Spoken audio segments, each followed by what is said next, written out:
El caso que viene a continuación es muy especial. Recuerdo como si fuese hoy, ya han pasado 12 años, la mañana en que llegó a la redacción donde trabajábamos de una revista el soplo a nivel policial de dos hombres con unos 20 años de hoja de servicio intachable, miembros de la Fuerza de Seguridad de la Policía, que hacían su labor en las inmediaciones de La Scala, en Gerona. Al parecer, una noche de marzo de 1997 habían estado hacia las 4:05 de la mañana dentro de la ronda habitual de vigilancia de territorio rural delante de un objeto de apariencia incandescente, un objeto que fue visto incluso por pilotos desde la cercana población de Bagur, un objeto que además tenía una sorpresa en su interior, pero esa sorpresa tienen que descubrirla ustedes ahora. Lo que sí me quedó grabado a fuego es la impresión profundísima de aquellos dos hombres que no sabían qué les había ocurrido. Estuvieron a apenas 4 metros de esa extraña figura, un ovni para muchos. Se habló además de posibles alteraciones del terreno o huellas. En fin, nunca lo sabremos a ciencia cierta, pero ellos empeoraron de salud. Ahora mismo no hay testigos. Ambos han muerto, los dos protagonistas.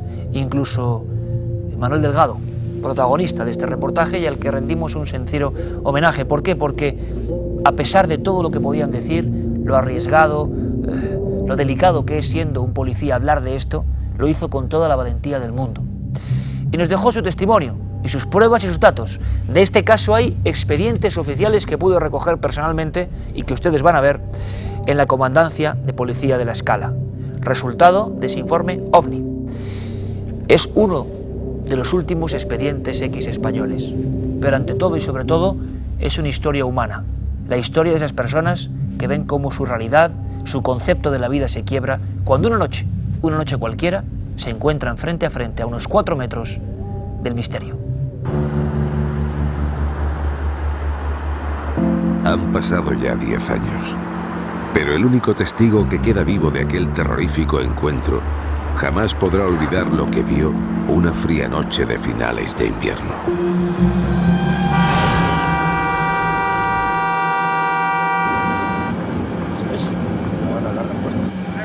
Manuel Caballero y Manuel Delgado, dos policías del ayuntamiento de la localidad gerundense de La Scala, hacían la rutinaria ronda nocturna por los alrededores de la ciudad a bordo de un Nissan Patrol. Nada hacía presagiar que podía suceder algo extraño. Sin embargo, y ante su estupor, una potente luz apareció de pronto tras unos viejos álamos. Recuerdo que eran sobre las 3:30 de la mañana más o menos, y mi compañero y yo patrullábamos la zona esta. Y bueno, vimos un objeto de un color anaranjado, de unas dimensiones bastante grandes. Nosotros nos acercamos hacia él y cuando nosotros nos acercábamos hacia él, él se alejaba de nosotros. Había una arboleda bastante grande y bueno, se fue a la otra parte de los árboles y se fue circulando por detrás de los árboles. Nosotros cogimos el camino, que estaba a unos 50 metros de los árboles, y más para adelante había un descampado, nos paramos y resulta que este objeto pues, vino a pararse frente a nosotros. Los dos agentes de la policía detuvieron su vehículo patrulla al contemplar cómo el extraño objeto se quedaba estático ante ellos. Sus dimensiones eran impresionantes. Caballero dijo a su compañero que fotografiara aquello para que sus superiores y demás miembros del cuerpo les creyeran. Lo que ocurrió entonces es algo que jamás pudieron olvidar. Recortándose sobre aquel círculo de luz, surgió algo. Allí, ante ellos, en la solitaria madrugada, apareció alguien imposible. Un ser que no parecía de este mundo. El objeto más o menos pues era, pues, digamos, como el ruedo de una plaza de toros o una cosa parecida más o menos. Esto, lo que nos salió ahí adentro, bueno, se puso de un color azul.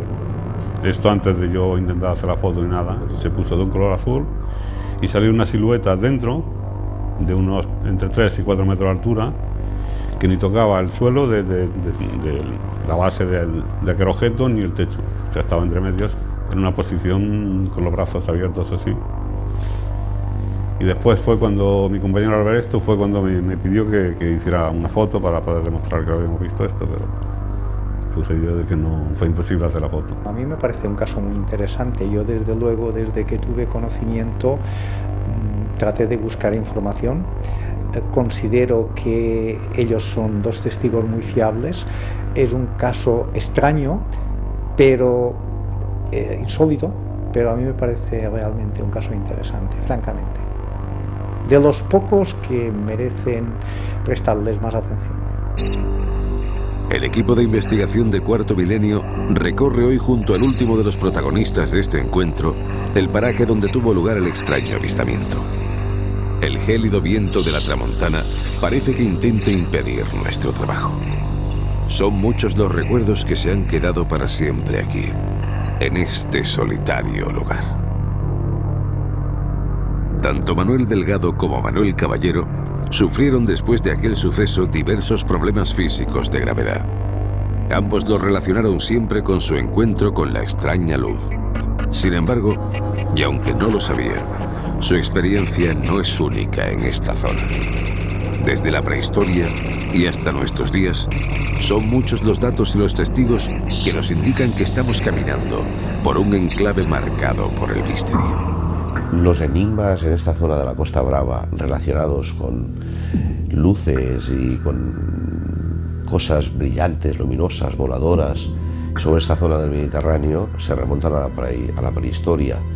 Orfeo llegó a España viajando con Hércules y llegaron a Ampurias, muy cerca de la Escala, y se instalaron allí porque muy cerca, unos 8 kilómetros hacia el norte, vieron luces y cosas extrañas. Era el Cap de Creus. Y fíjate cómo debió ser que Orfeo, dentro del Cap de Creus, montó el templo de los misterios, donde efectuaban los ritos diónicos y los orfeicos también. Y allí, en esos templos que rendían culto a los misterios de la naturaleza, rendían culto también a esos seres extraños de luz que sobrevolaban esta zona del Cap de Creus. Parece ser que en esta zona, tanto a partir de Bagur hasta prácticamente la Junquera, en la zona de la Albera, pues hay muchos avistamientos de ovnis o de objetos sin identificar. Yo mismo, como ya te había comentado antes, he visto no hace mucho, en la noche de San Juan, un foco de luz en el cielo muy alto que desapareció repentinamente y que además no he sido yo el único en verlo, o sea que hay más gente y más testimonios.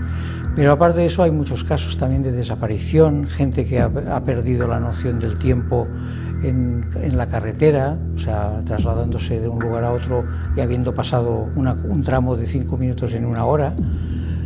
Cosas muy especiales que han llegado a través de informaciones mías, a través del Hospital de Figueras, con los mismos doctores que son los que los han relatado.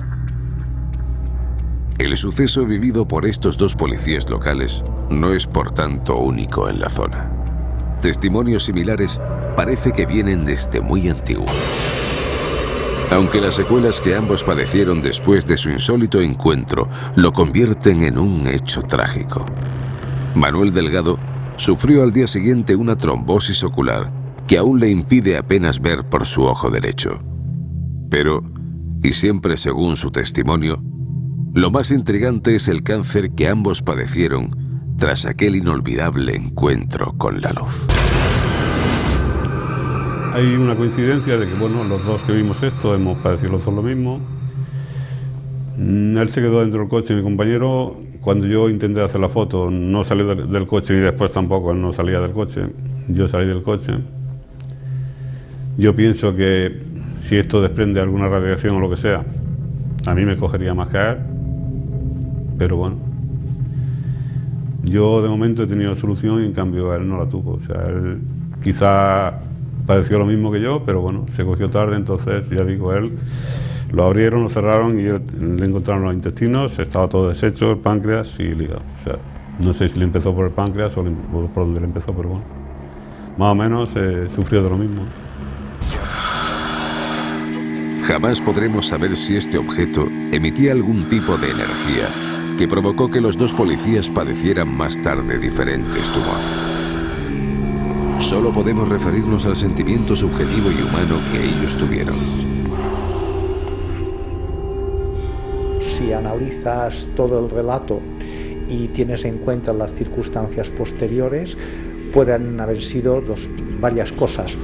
Una sería una alucinación, pero esto teniendo en cuenta que parece que no han tenido ningún trastorno mental, que son personas que lógicamente se les habrán hecho test psicotécnicos y estarán sometidos a un control médico, no parece normal que tengan alucinaciones, además 2 personas a la vez. El caso es que sobre la zona circundante, en la que se paró la gigantesca bola de luz, apareció un extraño círculo de tierra calcinada que fue investigado por algunos científicos. Delante de este mismo lugar había otro campo en el cual había un círculo muy definido en el que pues parecía eso, quemado, o bien yo en aquel momento pensé que era un tema de herbicidas, a veces pruebas que se hacen en los campos, y que resulta ser, después de ciertas averiguaciones que se hicieron por personas que no podemos detallar, de que sí que había una radiación o algo anómalo en ese terreno. La única explicación científica es un fenómeno meteorológico extraño que provoque la ionización del oxígeno. El oxígeno ionizado en determinadas circunstancias puede dar unos tonos rojo anaranjados. De todas maneras, en nuestras latitudes es un fenómeno extrañísimo. Algunos estudiosos aseguraron que la huella podría haber sido provocada por unos depósitos de agua que habrían estado instalados allí tiempo atrás. Con esta hipótesis comenzó la carrera por intentar desacreditar el asunto, a pesar de los 20 años de hoja de servicios de 2 profesionales de comportamiento intachable. 2 hombres marcados para siempre por el misterio. Todo esto ha gravitado sobre la política que se ha seguido con el fenómeno OVNI. Realmente lo que es en el fondo, pues no tenemos ninguna prueba fehaciente. En algunos ciclos se ha barajado la posibilidad de que fueran naves tripuladas por seres de otros mundos, mucho más desarrollados obviamente y más inteligentes, pero no hay ninguna prueba fehaciente que puedas presentarla ante el mundo científico. Ahora, si se diera, y pongo un condicional fuerte, pues la política de secreto hubiera sido lógica. Después de unos segundos, aquel objeto desapareció ante la mirada atónita de los 2 policías, a la vez que dejaba tras su estela multitud de incógnitas, todavía hoy sin resolver. Agentes cuya vida cambió para siempre, marcando el resto de sus días por la incomprensión de muchos y la terrible enfermedad que acabó con la vida de uno de ellos.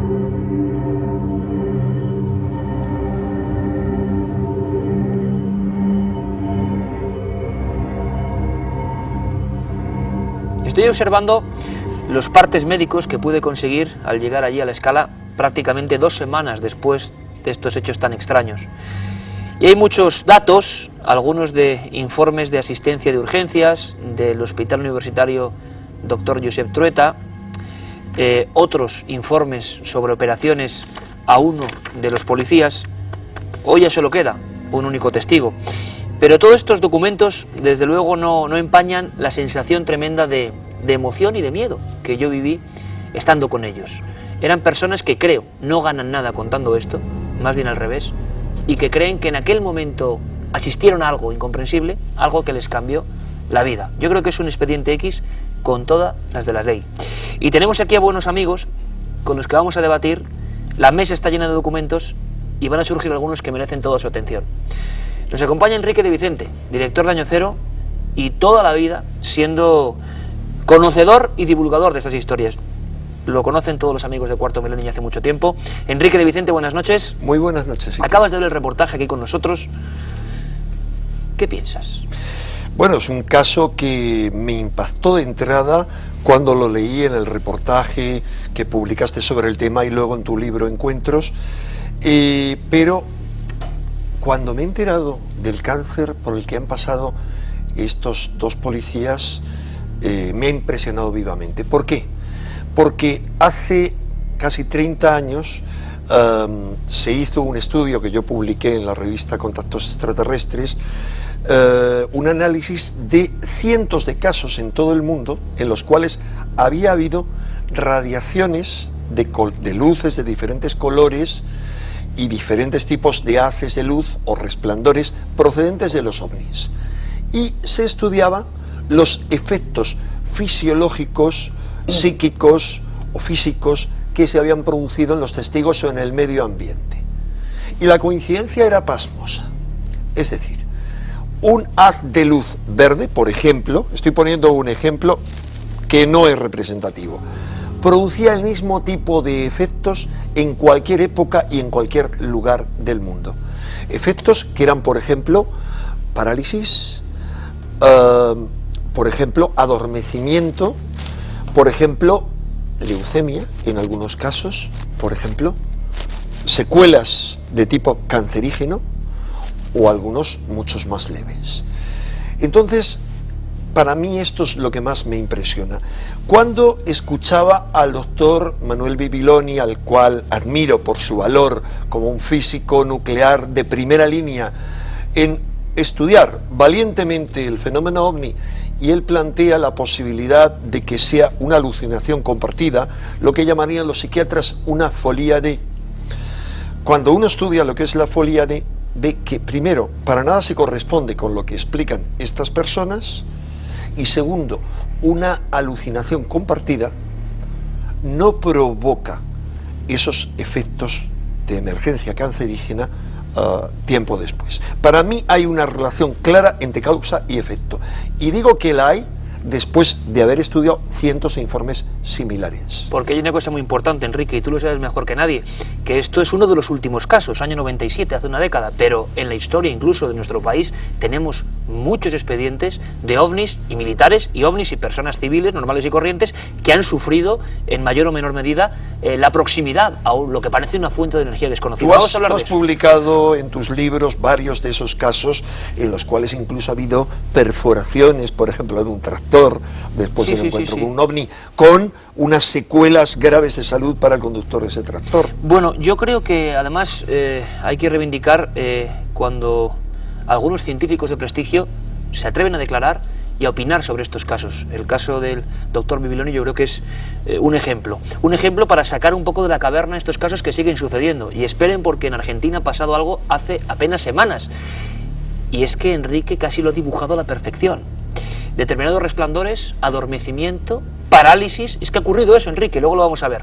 Nos acompañan, bueno, aquí tenemos a dos amigos que yo creo que son los que más documentos secretos, documentos de los archivos más o menos confidenciales nos traen aquí a Cuarto Milenio. Uno de ellos, ya lo conocen, Eric Fratini, bienvenido, amigo. ¿Qué tal, Iker?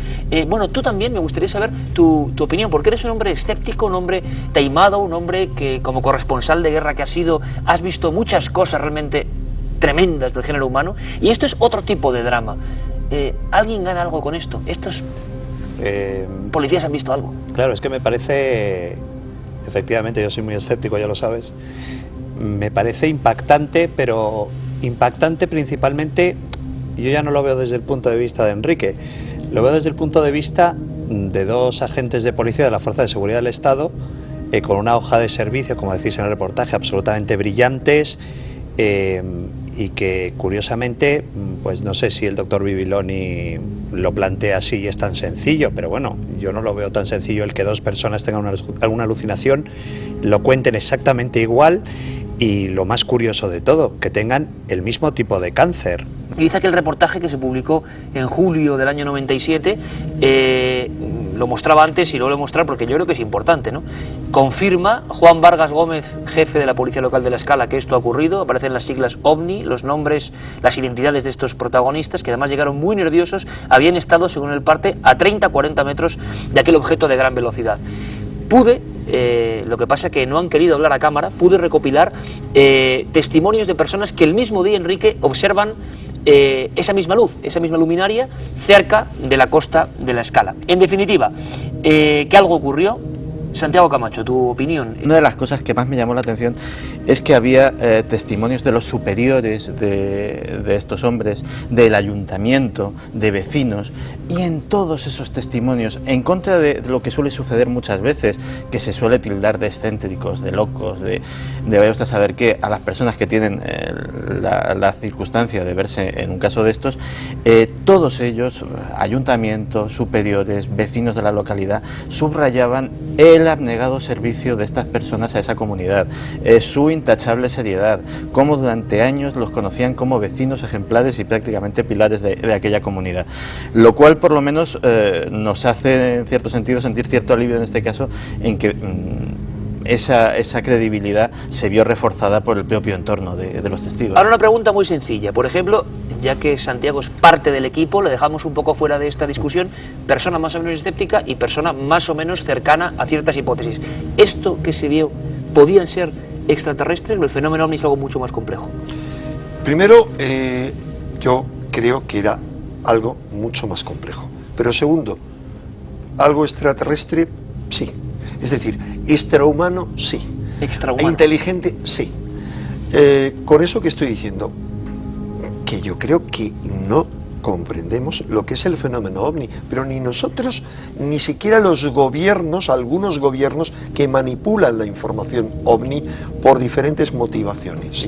Entonces yo sí creo, soy creyente, me puedo definir como tal, creyente en cuanto que creo que desde la más remota antigüedad hemos sido visitados, o bien compartimos la Tierra con otro tipo de inteligencia. O bien compartimos la Tierra, eso es muy interesante, Eric. ¿Qué duda cabe que lo que ellos vieron tiene que haber sido algo técnico, algo mecánico, algo que generase muchísima radiación para provocarles lo que les provocó? Es decir, para provocarles esas enfermedades tan atroces como es el cáncer, lo que dice la gente que todavía está vivo, que dice que además curiosamente cánceres provocados en las mismas partes del cuerpo, y es decir, pues no sé, es que es como que no tiene una explicación. No tiene una explicación de... Fácil, desde luego. Fácil, siendo tan escéptico, no tiene una explicación Hay que quedar fácil. ahí con la posibilidad de que fuera un ingenio humano, es posible. Eric, pero cuidado.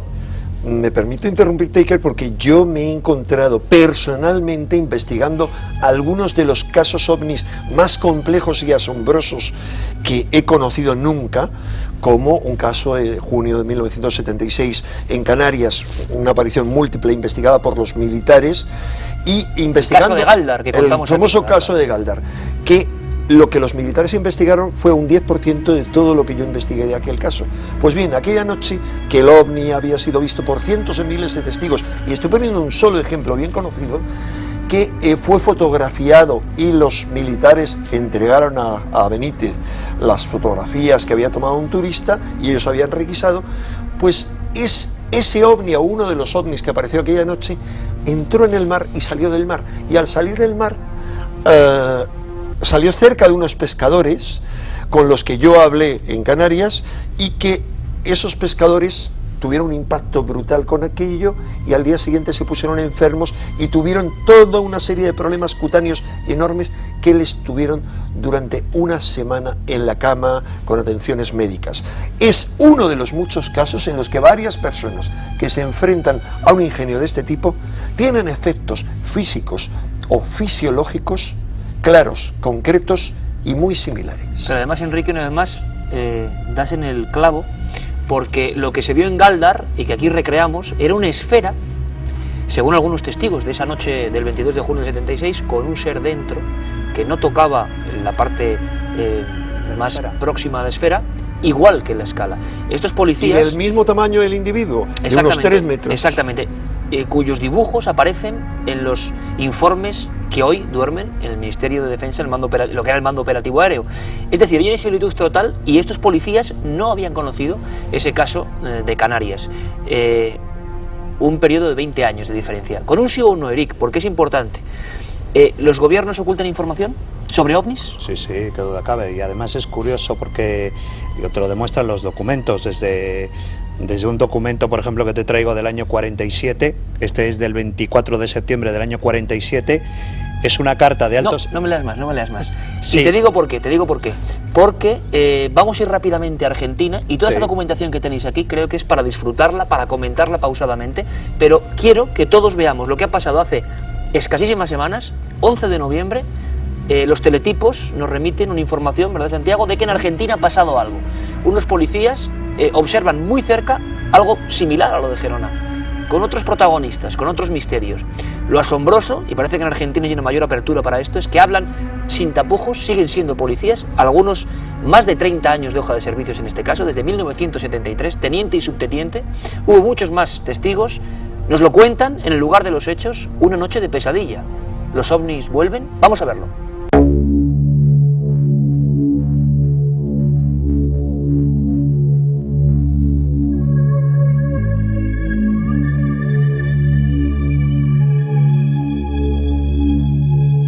Las primeras horas del día miércoles 7 de noviembre del corriente año, bueno, nos encontramos, nos toca vivir, mejor dicho, este episodio en un campo cercano a esta localidad. Previamente llegamos a la estación del campo ahí del señor Fernández, ahí se baja el compañero Orellano, desciende del móvil, me quedo colocando la tarjeta del teléfono después de pelear varios kilómetros, de que salí de acá no la pude colocar en el teléfono, y bueno, y en ese momento coloqué la tarjeta, reclino el asiento para atrás, y en ese momento fue cuando veo una luz que entra de la calle, así por el medio del bulevar.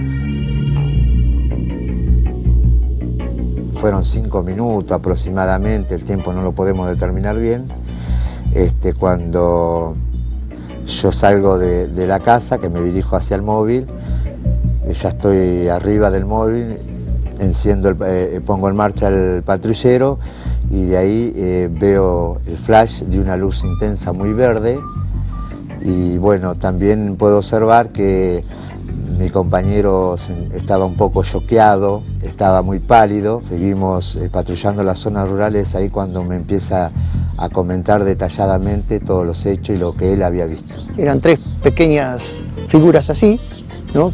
La cabeza grande, los ojos grandes, y atrás de ellos otro más. A su vez, esas pequeñas personas pasan en la parte de la tranquera, unos 10 o 15 metros, hasta una callecita que en la calle falta el pasto, está la tierra pelada. Ve la figura de un platillo volador que aparentemente similar a un avión de color gris plateado.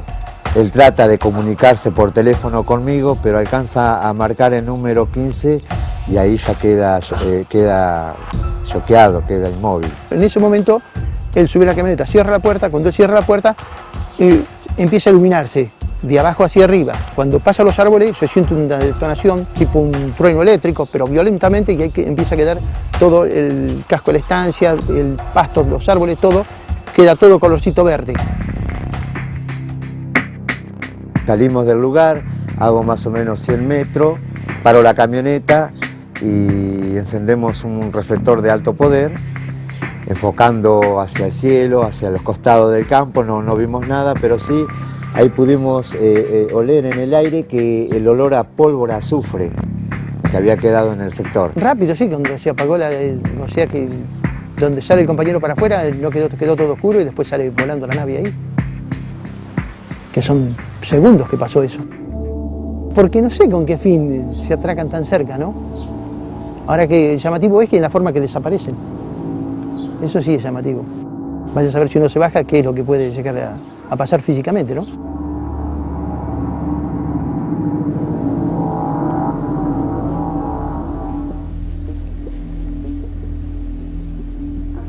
Agradezco profundamente al teniente y al subteniente que hayan revelado esta información, lo vivieron en su propia carne, me parece asombroso, ahí está el documento, ustedes deben opinar. Pero todo esto coincide con una sensación de que el fenómeno OVNI, sea lo que sea el fenómeno OVNI, que yo desde luego no lo sé, vuelve, regresa, por lo menos a nivel informativo. Ya está con nosotros Carmen para repasar algunas de las mejores filmaciones, hay algunas de última hora, pero Santiago, todo esto coincide, es curioso, con declaraciones de ciertos políticos, y no solo eso, sino con una especie de rueda de prensa más o menos extraña de un montón de científicos y exmilitares que ahora se ven liberados del yugo para poder hablar, lo dicen ellos, y para confesar que tiene que haber más investigación, para pedir que haya más recursos en torno al tema OVNI. Un tema que creíamos que estaba muerto prácticamente a nivel informativo y que de alguna forma revive. Pues sí, de hecho no solamente hay casos como el que acabamos de ver, sino que efectivamente parece que vuelve a reactivarse la petición de información. Hace unas semanas en el Club de Prensa de Washington, como muy bien has dicho, un grupo de periodistas, investigadores, antiguos pilotos, antiguos miembros de los servicios de inteligencia norteamericanos, personalidades que han tenido responsabilidades políticas, algún exgobernador estadounidense había allí, se reúnen ¿para qué? Para reclamar una desclasificación exhaustiva de todo el material que poseen las agencias estadounidenses y la Fuerza Aérea sobre el fenómeno OVNI. Ya ha habido varias de estas desclasificaciones, pero ellos dicen que se trata de desclasificaciones parciales y que lo que están reclamando es precisamente que haya un mayor esclarecimiento de estos temas. O sea que los casos importantes, reveladores, están ocultos todavía, ¿no? Sí. Abremos el debate ahora mismo porque hay una pregunta que todo el mundo nos hace. Es la gran pregunta cuando hablamos del asunto OVNI y lo relacionamos con fuerzas de seguridad o servicios de inteligencia. Es ¿por qué se oculta la información cuando en el 2007 da la impresión de que los seres de la Tierra estamos perfectamente preparados para asumir que hay vida, si es que hay vida? ¿Hay como una nube negra todavía en todo esto? ¿O solo es un mito que interesa a los que realmente, por ejemplo, divulgamos misterios, publicamos libros? Lo digo sinceramente porque mucha gente se lo pregunta. ¿El mito de los ovnis está mantenido o existe y los gobiernos lo siguen ocultando por algo? Estamos hablando de países que se gastan miles de millones de dólares diariamente en seguridad y, claro, ¿cómo explica, por ejemplo, Estados Unidos todos los objetos voladores no identificados que supuestamente ellos dicen que los han identificado exactamente? Pues te voy a decir, pues mira, desde el año 47 hasta el año 69, las Fuerzas Aéreas investigaron 12.618 casos. ¿Qué documentos son esos que tienes ahí en la mesa, Eric? Pues mira, por ejemplo, este es el resumen cuando se cerró la Operación Blue Book. La Operación Blue Book fue, digamos, el traspaso del control de todo lo que es el fenómeno OVNI en los Estados Unidos, que fue enviado a las Fuerzas Aéreas estadounidenses, ¿no? Y fue el proyecto Blue Book que comenzó en el año 47, como te digo, y terminó en el año 69, se clausuró el proyecto. Esto fue centralizado, toda la información y todas las operaciones de Blue Book fueron centralizadas en una base, en la base de Wright-Patterson, que ahora es una base muy importante de aviones de combate, está en Ohio, donde se hizo, cuando se cerró la operación, se hizo un estudio exactamente de todos los casos analizados por las fuerzas estadounidenses, las fuerzas aéreas. Y el resumen dice que se investigaron 12.618, de los cuales no identificados son 701. Luego, por ejemplo, hay datos curiosos, por ejemplo, que en el año 52 se hicieron 303 avistamientos, 1.501 avistamientos, de los cuales 303 fueron no identificados. Una cosa importante, habéis hablado de una forma de las arquetípicas del fenómeno OVNI, que nos puede parecer un poco incluso no aerodinámica, extraña, pero hay noticias de última hora y vamos a hacernos la gran pregunta. ¿Sigue el fenómeno OVNI vivo? La gente que tiene más medios que nunca para captar lo que pasa en el cielo sigue registrando casos, que es lo importante también. Carmen, última hora y esto sale del ranking. Vamos a hacer el ranking de lo mejor de esta temporada, pero hay un último caso en Costa Rica. Eso es, si bien decías tú antes, sí que ahora somos como oficinas que las llevamos a cuestas. Con nuestro teléfono móvil podemos realizar una filmación en vídeo e inmediatamente enviarla a los medios de comunicación si queremos que se haga pública. Esto ha pasado en Costa Rica.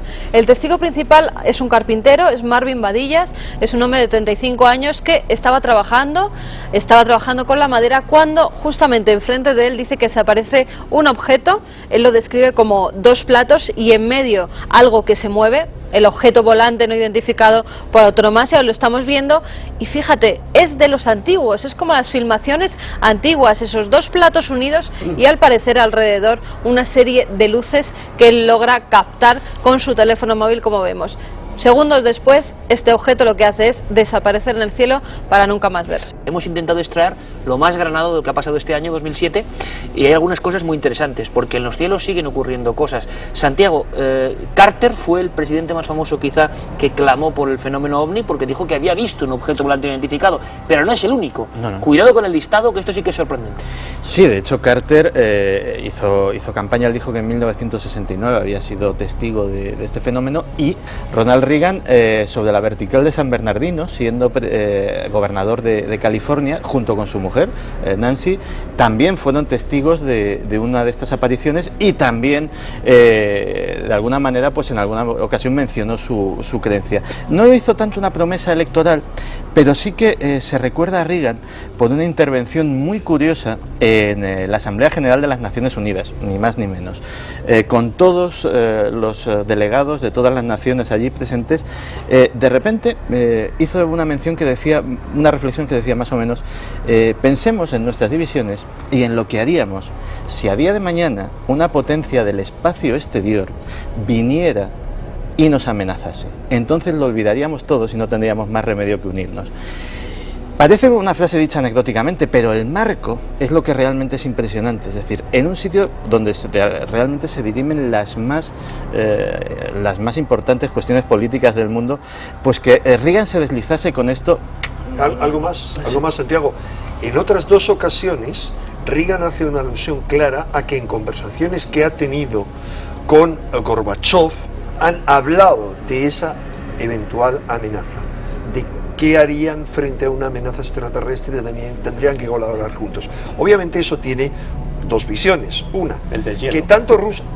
El de hielo político. Claro, que tanto rusos como americanos creían en los ovnis, o la otra es, ¿cómo vamos a hacer el deshielo? ¿Cómo vamos a derribar el telón de acero? Pero vamos a ver, una cosa importante. Ha habido unas últimas encuestas que hablan de que la creencia, por ejemplo, del pueblo norteamericano ha descendido y los ovnis siguen ahí. Vamos a participar todos en este ranking. Carmen, vamos a empezar con algunas de las grabaciones que hemos ido recibiendo en Cuarto Milenio, y sí brevemente, porque luego seguimos con algunas muy sorprendentes y con algunos nombres. García Baxter, igual no le suena, ministro, pero sí quizá Adolfo Suárez o sí Enrique Mújica, personas en España que de alguna forma fueron vinculantes entre los ovnis y la política. Y luego lo comentamos. Santiago, puesto número 10. La primera grabación nos llegaba desde Zaragoza, además nos la mandaban televidentes de Cuarto Milenio, y hacían referencia a que estaban pasando su luna de miel allí y una serie de luces, en un principio 2, 3, hasta 6, en un momento dado les llaman la atención. Las graban desde diferentes puntos de Zaragoza, incluso las van siguiendo, pero hemos tenido noticias de última hora precisamente de esta ciudad, militares que nos decían que esos son un tipo de bengalas que se utilizan en algunas de las maniobras nocturnas, en algunas de las maniobras que realizan por la noche. Así que ese vídeo que nos llegó tendría una explicación. Que agradecemos porque han sido los militares los que han ofrecido esa información. Pero vamos ya. Tenemos otros vídeos muy espectaculares, ¿verdad? Algunas luces, algunos objetos preciosos en algunos casos. Objetos en Italia, en Haití y en China que son recreados en 3 dimensiones. Muchos de ellos son prototipos y otros son verdaderos especialistas en fenómenos especiales, por ejemplo, en recreaciones que hacen para películas, los que realizan este tipo de objetos volantes, de ovnis, y los hacen pasar en la red de redes como verdaderos, cuando en realidad sí comprobamos, aquí estamos viendo uno volando en plena ciudad, todo ello son maquetas, muchas de ellas animadas por ordenador. Seguimos con el ranking, ¿no? Vamos con los ovnis que hay en China. Hemos visto esos 3 números, el 9, el 8 y el 7, que eran las recreaciones, y aquí estamos viendo una extraña bola de luz que parece, lo estamos viendo, ¿verdad? Desaparece en ese momento, cuando después de un chispazo parece que asciende hacia el cielo, o bien que después del chispazo desaparece de ese punto del espacio. ¿Qué opináis? Es muy típico. Hay varias series de fotografías y alguna filmación en la que se produce un fenómeno similar. Una de ellas son las 4 fotografías tomadas en una zona de España, en Huesca, donde miles de testigos veían ovnis, y de repente hubo alguien que una noche en Pusilibro, el famoso ovni del Pusilibro, tomó 4 fotografías. Fotos espectaculares. ¿Recuerdas? Polémicas también. Que es una... Sí, polémicas, pero cuando uno ha estudiado el fenómeno ovni ve que se corresponden las maniobras, aunque fuera un fraude, yo no digo que fuera tal en absoluto, con fenómenos que se producen relacionados con los ovnis. Una supuesta nave nodriza de la que emana una luz y de repente eso, hay un flash y se va para arriba. Algo similar a lo que ocurrió con ese caso que tú comentaste antes de Galdar, del pasaje de las Rosas, investigado por la Fuerza Aérea Española, en el cual recuerda que ese globo de luz, donde había unos seres de 3 metros de altura, de repente lo vieron desde arriba, desde la casa de la paciente a donde iban el doctor Padrón, al que entrevistasteis, el paciente, el hijo de la paciente al que iban a atender y el taxista. Vieron cómo aquello empezaba a ascender y de ser un globo se convertía en un objeto fusiforme que salía disparado. Es muy frecuente, en ocasiones lo hace de una forma tan inmediata. Qué curioso, Enrique, lo que contáis, porque si os dais cuenta, ¿qué prototipo humano podría hacer esto? Es una desaparición total, absoluta, en un instante ya no está. Pero yo, viendo esta imagen, yo lo que me estoy acordando, no sé si os acordáis de aquel caso, aquel famoso caso de los stealth, los bombarderos stealth, los F-117, que hubo gente que los había visto volar, empezaron a llegar denuncias de que habían visto objetos voladores no identificados, el ejército empezó a decir que bueno, que iban a tomar nota, que lo iban a investigar, hasta que uno se cayó en el desierto en Nevada, creo que fue, y el ejército tuvo que reconocer que era un bombardero, era un bombardero que estaban haciendo pruebas. Es decir, desde luego, en este caso, la velocidad también del objeto es espectacular. Esto es la verdad es que eso es increíble. Los más escépticos dan dos posibles soluciones. Una, un fenómeno que sería tan raro como ver un ovni, que es ver un rayo en bola, y también que se trate de un globo de helio que con algún poste de estos de alta tensión haya chocado y explotado. Vamos ahora hasta Perú. Estas filmaciones sí que son espectaculares porque se darán durante un terremoto. Vemos muchas luces que surgen, algunas de color azulado, otras de color rojizo, y son miles de personas las que precisamente por esas circunstancias habían perdido muchos su casa en Perú después del terremoto y graban con sus teléfonos móviles, ahí lo vemos, con sus teléfonos móviles esas luces. De hecho, la sabiduría popular muchas veces nos da respuestas curiosas. Este tipo de fenómenos los conocían bien los antiguos buscadores de oro, y incluso todavía son célebres entre los garimpeiros, los que buscan oro y esmeraldas en Brasil, y los conocen como la madre del oro.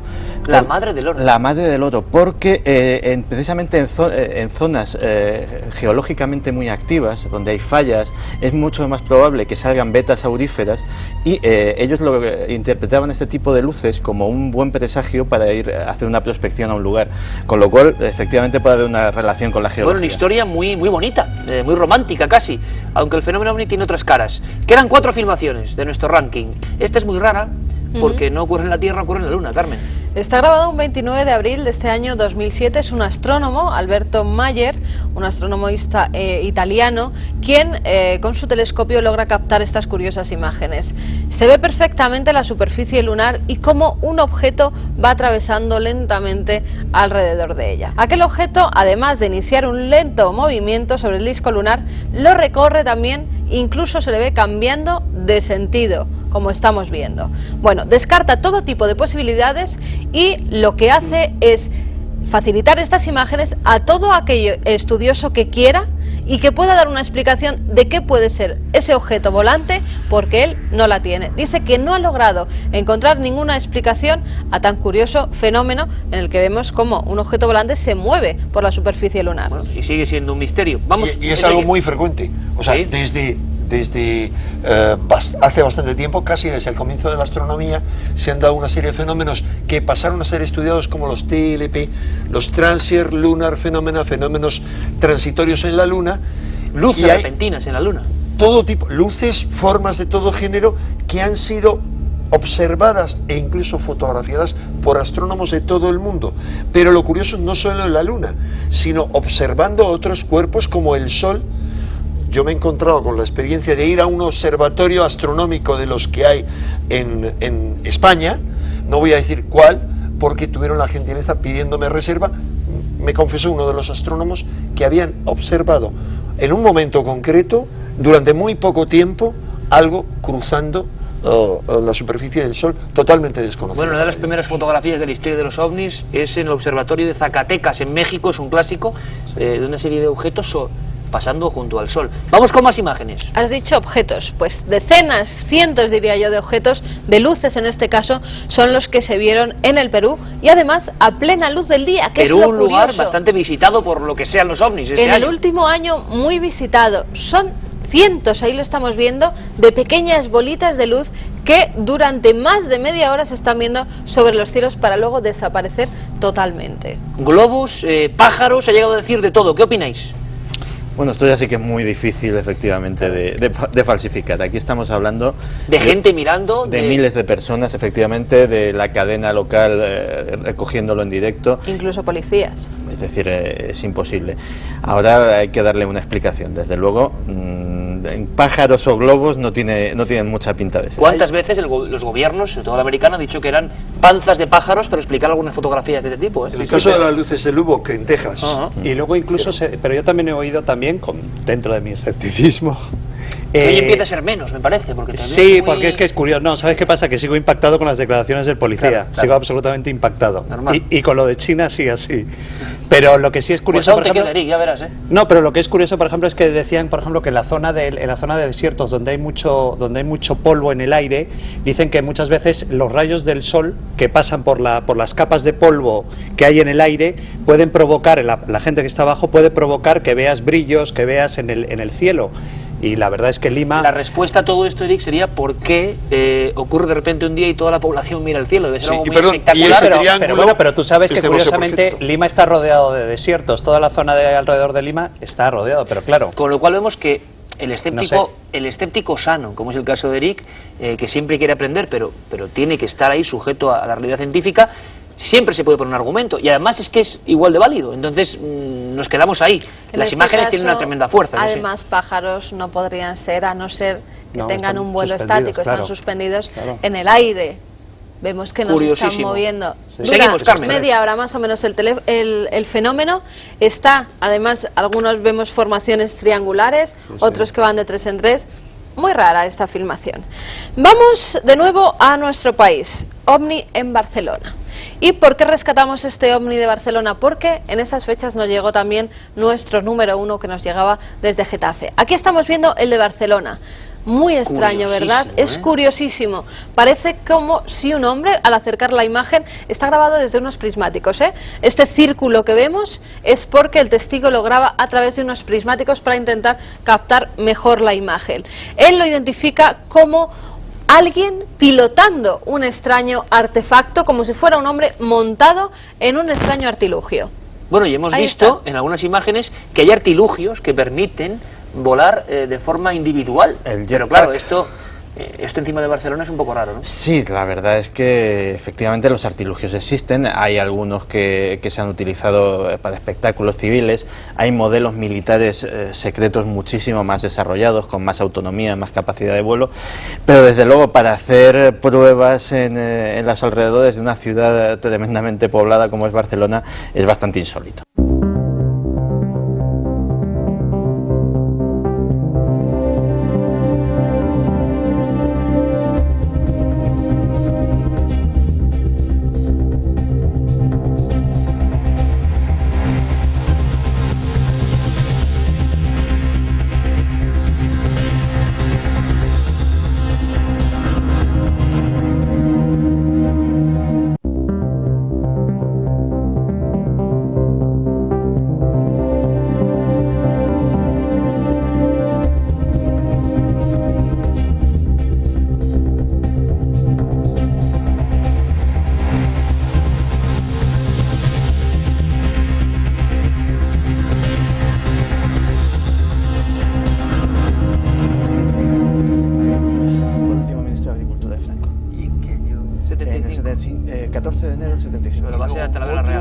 Bueno, paramos un momentito el debate, Enrique, Santiago, Eric, Carmen. Aquí seguimos viendo filmaciones y hablando en este caso, estábamos de ministros que han sido testigos OVNI en nuestro país. Pero lo primero es lo primero, las filmaciones. Base aérea de Getafe, desde allí nos escribía un amigo que nos decía, Víctor además se llama, tenemos aquí el mail, que nos decía que eso estaba volando por encima de la base aérea de Getafe. Él vive a pocos metros de esta. Se está moviendo perfectamente. Estamos viendo con su cámara logra captar este artilugio que es de lo más extraño, porque además parece estar dividido como en 3 o 4 partes, ¿verdad? Unas por encima. Se está dividiendo. Ahí lo tenemos. No hemos podido darle ninguna explicación. Fíjate, ahora parece un avión, pero luego ya, es verdad, se separan las piezas, ¿no? Y vemos cómo está metiéndose dentro de perspectiva tapada por el tejado. Curioso, porque otras personas, con otras grabaciones de mayor o menor calidad, grababan algo muy similar. En pleno día. El mito de que los ovnis solo se ven de noche, creo que en este ranking se viene abajo, porque la mayoría son en pleno día. Vuestra opinión, amigos, para esta número 1 del 2007. Yo lamento en este caso ser un poco escéptico. ¿Por qué? Porque me recuerda a otros casos, algunos de los cuales he vivido personalmente. Por ejemplo, un 18 de julio, creo recordar, tal vez del año 79, 80 o por ahí, de repente hubo un espectacular avistamiento ovni en la zona de Ventas, en la cual gente de todo Madrid, a través de la cadena SER me llegó la información, estaban observando un ovni en la zona de Ventas. Afortunadamente yo logré ver, no recuerdo dónde me encontraba, pero logré ver a distancia, desde el ático de mi casa. Vivía en un piso de 16 y con unos prismáticos en la zona de Ventas, y efectivamente vi que había algo extraño, pero me llamó mucho la atención, que era como una masa que se desplazaba. La explicación, muy simple.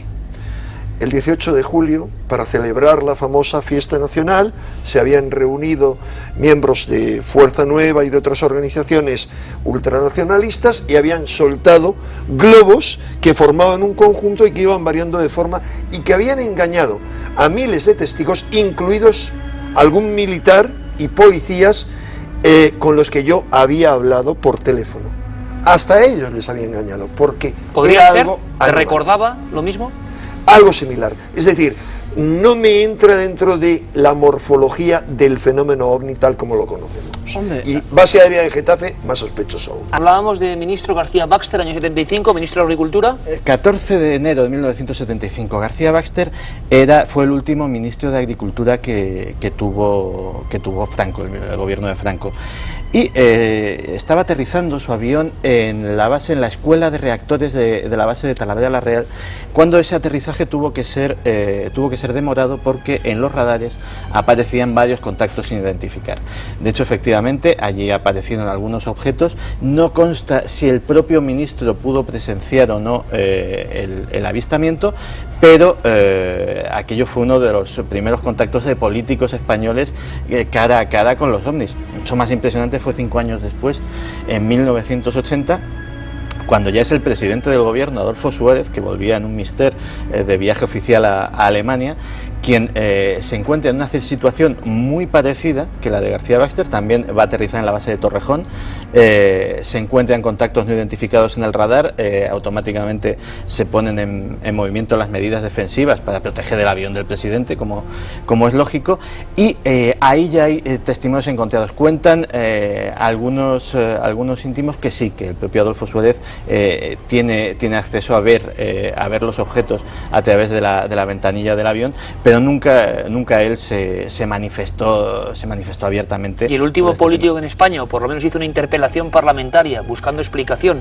a luces vistas un 11 de noviembre del 79, famoso caso Manises, fue Enrique Mújica. Enrique Mújica, efectivamente, que de hecho se implicó en este caso profundamente, fue el único que en aquel momento hizo una interpelación al gobierno a través del Parlamento. Él era miembro del Congreso, era diputado en aquel momento, y pedía lógicamente una explicación al gobierno de por qué un avión civil de pasajeros había tenido que hacer un aterrizaje de emergencia, qué luces eran aquellas, que había estado persiguiendo aquel piloto de combate en una persecución de más de 40 minutos sobre territorio aéreo español, y realmente pues se encontró con unas explicaciones bastante poco satisfactorias. Esta es la grabación, el documento, este es el expediente, digamos de alguna forma, que se presentó en el Congreso de los Diputados en una maniobra insólita, ovnis en el Parlamento. Enrique Mújica. La respuesta del gobierno es una respuesta, diríamos, convencional, como la de otros gobiernos, otros países que se han visto sometidos a mismo control parlamentario. Continuamos investigando, no podemos dar ninguna información, proseguimos estudiando el fenómeno. Y en definitiva, muy brevemente, habría que decirlo, ¿los ovnis vuelven, amigos, o siempre han estado ahí? Para mí siempre han estado ahí, pero al igual que hasta el año 80, 81, sobre todo en España, pero también en el resto del mundo, desde mi punto de vista, hubo una intensificación creciente a finales de los años 70, y a partir de ese momento es como si se fueran de vacaciones a otro sitio. Es decir, queda un mínimo remanente de casos, hay algunos flaps o mini oleadas locales, tanto en el espacio como en el tiempo, pero en mi opinión, y no puedo argumentar esto, pero por el estudio que he hecho de cómo es el mecanismo que parece regir el fenómeno OVNI y sus apariciones, todo lo que está ocurriendo ahora a mí me haría pensar como una predicción prospectiva, es decir, basada en un análisis, que probablemente en los próximos meses asistamos a un retorno masivo del fenómeno OVNI. Si esto fuera así, es decir, si se cumple esta predicción basada en el análisis de lo que ha venido ocurriendo, sería brutal. ¿Y esto qué haría? Haría cambiar de nuevo las tornas de la opinión pública. Si en el año 80 la opinión pública española era dominada por la creencia en el fenómeno OVNI, es decir, casi un 70% de los españoles creían en la existencia de vida extraterrestre y la mayoría de ellos que los ovnis eran reales, en encuestas más recientes solo un 40%, es decir, ¿cómo se concibe que bajen en 30 puntos? Simplemente porque los ovnis brillan por su ausencia. Los pilotos ya no los han visto en estos últimos casi 25 años. De la misma manera, si esto vuelve a ocurrir, podemos presagiar que la creencia va a ser masiva, porque el fenómeno OVNI siempre se ha comportado así. Como decía el doctor Vallée, casi como un mecanismo de control social de la humanidad, provocando en la humanidad lo que el fenómeno OVNI desea. Interesantísimo. Por cierto, que la labor de la televisión, nociva durante unos 15 años, yo creo que también habrá hecho su mella para que la gente crea menos, ¿no? Algo ahí fuera, algo hay, está claro. Porque todos los expertos, pero no solamente científicos, técnicos en energía nuclear, expertos en energía nuclear, sino un simple policía local de una zona como Bagur, de la zona de Figueras. Es decir, algo debe haber cuando suceden fenómenos que no se pueden explicar, que nadie puede explicarlos. Es decir, algo, déjame que utilice la frase aquella de Expediente X, algo debe haber ahí fuera. Que no es poca cosa. Que no es poca cosa.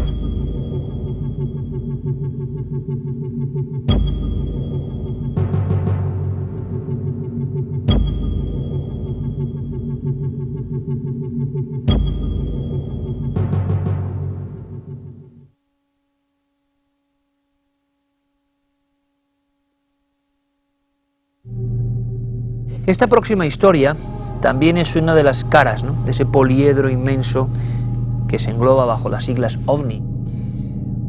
La componen los esforzados cronistas locales, personas que, sin dedicarse ni mucho menos al periodismo, han ido recogiendo pacientemente historias que pasaban cerca, en su entorno. Y muchas veces esos análisis a vuela pluma sobre el terreno, hablando con la gente que conocían, demostraban que se cumplía cierta estadística. Yo recuerdo a un veteranísimo investigador, toda su vida dedicada en el tiempo libre a intentar investigar sobre este asunto que le inquietaba. Era Eustasio López, vecino de la población de Valencia de Alcántara, había sido incluso alcalde de ese lugar. Bueno, pues el bueno de Eustasio se dio cuenta de que muchas personas veían objetos volantes no identificados, a veces a poca distancia, a veces con la sensación de que dentro de ellos había objetos físicos, a veces quizá fraudes y equivocaciones, pero que siempre ocurría en un entorno muy preciso, en un auténtico triángulo entre varias poblaciones. La clave estaba muy cerca de Valencia de Alcántara, en la provincia de Cáceres, muy cerca de Portugal. Y allí viajamos para saber si los ovnis, sea lo que sean estos, seguían apareciendo. En la comarca cacereña de Valencia de Alcántara, muy cerca de la raya fronteriza con Portugal, sus vecinos han presenciado la evolución de extrañas luces en el cielo desde hace muchos años. Tales luminarias, en más de una ocasión, les han quitado el sueño y han dejado en sus mentes una huella indefectible de miedo hacia lo desconocido.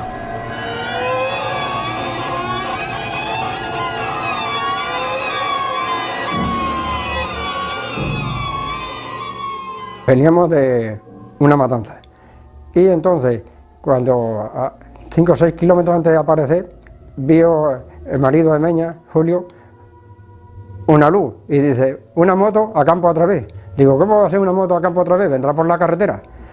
Pues eso fue en 5 minutos. Cuando nos dimos cuenta, estaba delante de nosotros a 25 metros o menos. Pero no, de repente se empieza a acercar a nosotros y se ilumina todo el campo se queda iluminado como si fuera de día. El coche se nos paró, tuvimos que empujar el coche, un kilómetro y pico, tuvimos que empujar el coche hasta que arrancó. Después aquello desapareció y no volvimos a ver nada más. Este caso vivido por 5 personas dentro de un automóvil el 22 de enero de 1984 dejó secuelas en sus ocupantes. Y después ya pues cogí miedo, cuando había una estrella que alumbraba más de eso, le echaba el seguro al coche porque parecía que la estrella me eso, y cogí mucho miedo. Y fue el miedo de la gente lo que sirvió de baremo al veterano periodista Eustasio López para establecer el grado de veracidad de más de 50 avistamientos de objetos voladores no identificados que este cronista recopiló entre 1967 y 1996 solo en la comarca de Valencia de Alcántara. Siempre me he basado en la verdad de la visión, porque el estado de nervios, cuando me lo venían a contar a casa o me citaban a su casa para contármelo, era uno de los testimonios más fehacientes de que se había visto algo. El caso de enero de 1984, en la carretera de San Vicente de Alcántara, no fue el único en el que se produjeron alteraciones inexplicables sobre coches y máquinas. Era en plena noche, cuando estaban los camiones y las excavadoras trabajando, se presentó por encima de las cabezas de todos los trabajadores una luz muy potente, enorme, incluso se paralizaron las maquinarias, todo el mundo se asustó, se escondió donde pudo, debajo de los camiones, en las casetas. Aquello estuvo durante unos breves instantes allí, después se marchó y todo comenzó a funcionar otra vez. Las persecuciones a vehículos durante la noche o durante el alba en las solitarias carreteras comarcales se convirtieron en algo constante. En noviembre de 1992, otra familia se vio sorprendida por misteriosas luces en su viaje de regreso a Valencia de Alcántara. Así lo recuerda un antiguo paracaidista y combatiente de la guerra del Ifni. Saliendo ya de la población de Membrío, pues vimos a la derecha 4 focos en formación, como si fuera en formación, una potencia de luz inmensa. Nos extrañó muchísimo. Uno de los avistamientos más impactantes ocurrió el 15 de abril de 1974. Los testigos vieron consternados un objeto en forma de rombo a escasos centímetros del suelo. A diferencia de los demás casos, este extraño cuerpo no era silencioso. Una familia de Real de Alcántara, un profesor, su esposa y varios más familiares que salían de una vela nocturna de la parroquia y vieron sobre el suelo un objeto que estaba allí parado en el suelo, a unos 300 metros de ellos, y que tomaba un vuelo rápido y se marchaba.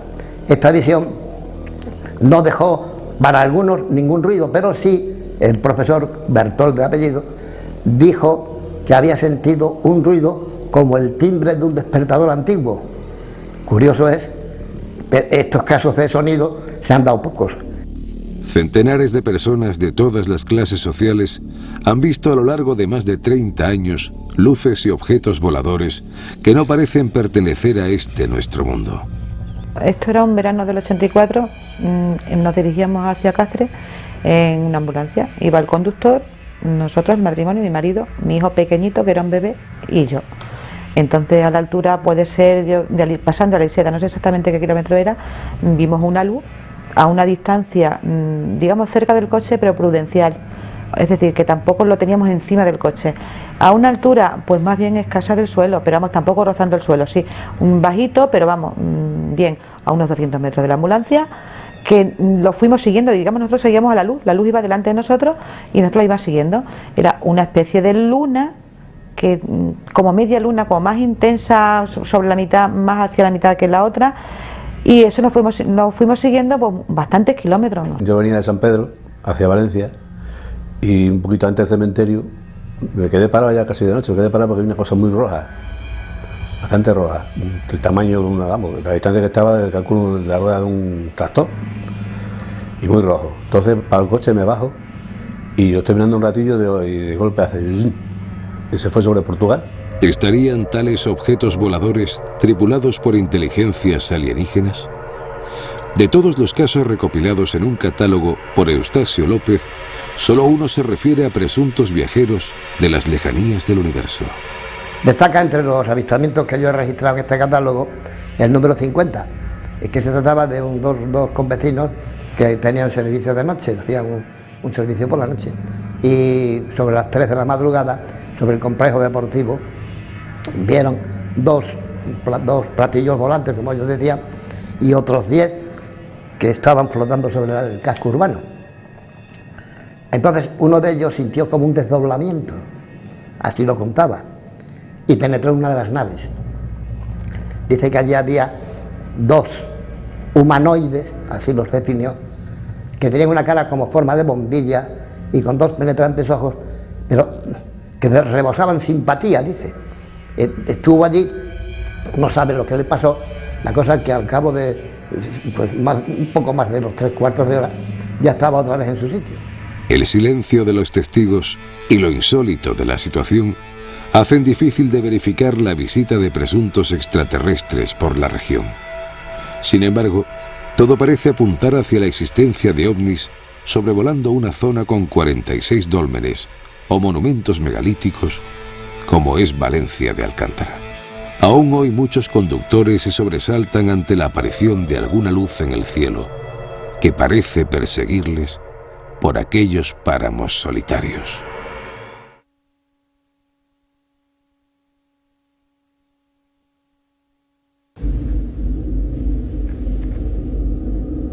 Desgraciadamente, ninguno de los testigos principales de esta historia puede volver a contarlo.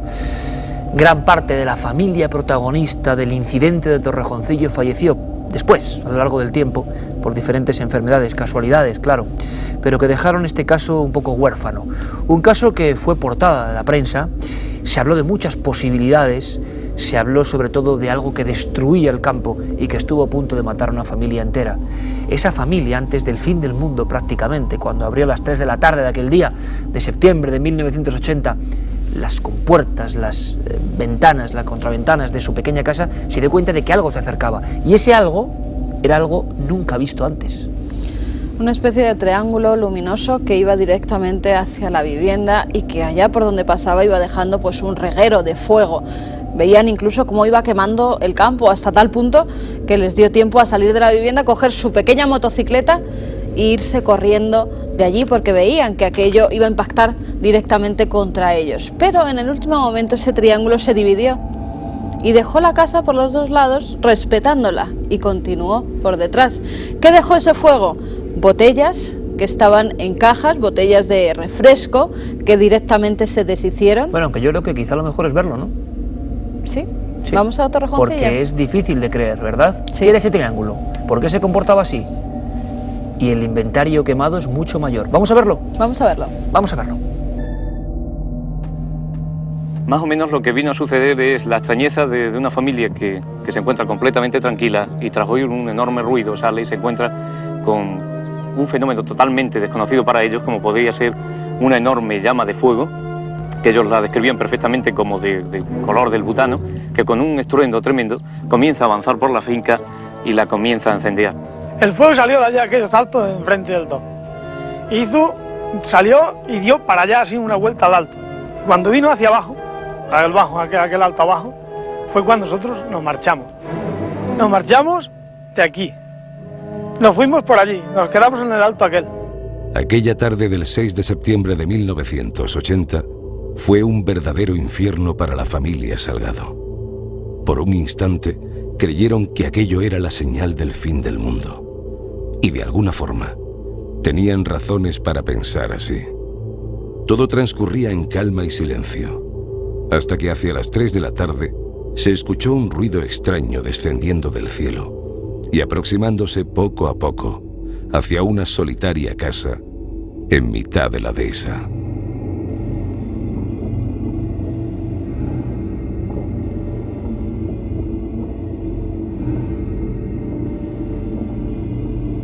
les despierta ese ruido que ellos hablan como de un reactor muy fuerte o de una junta de tormentas, hablaban, y entonces se asoman a la ventana, ven una extraña luz al fondo, salen hacia el exterior y rodeando el cobertizo que estaba delante se dan de manos a boca con esa llama de fuego que ellos decían que era del color del butano y que dice que como si fuera una especie de cono tremendo apuntando hacia arriba y separado del suelo, estaba girando.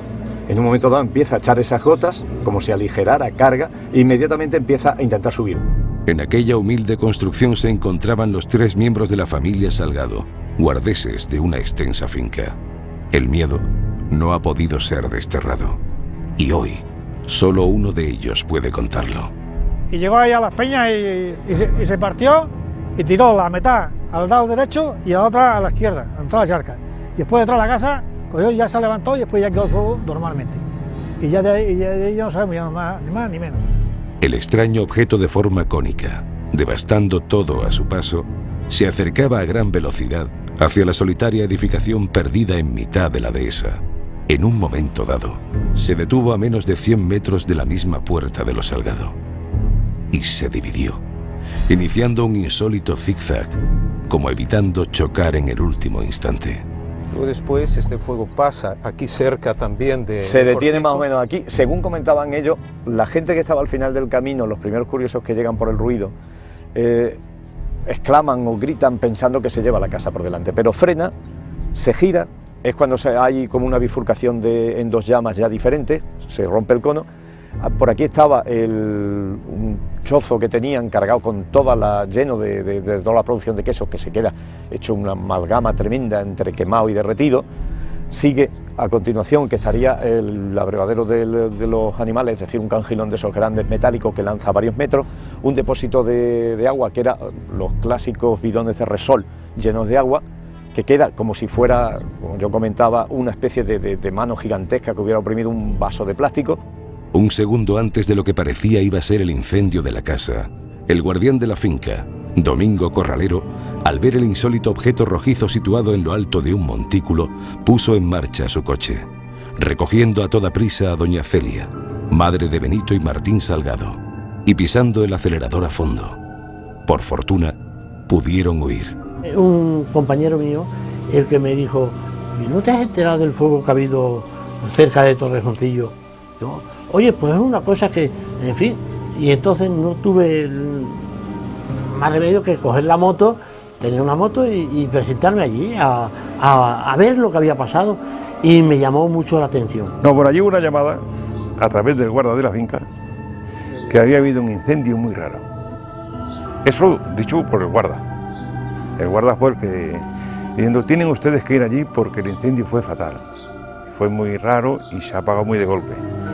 Entonces los que estábamos allí, entre ellos el sargento que estaba al mando del puesto, yo nos trasladamos al lugar del hecho. Vimos allí unas gallinas totalmente sin plumas, 2 conejos totalmente pelados, algunas piedras que se las cogían estaban calcinadas, que se hacían totalmente cenizas.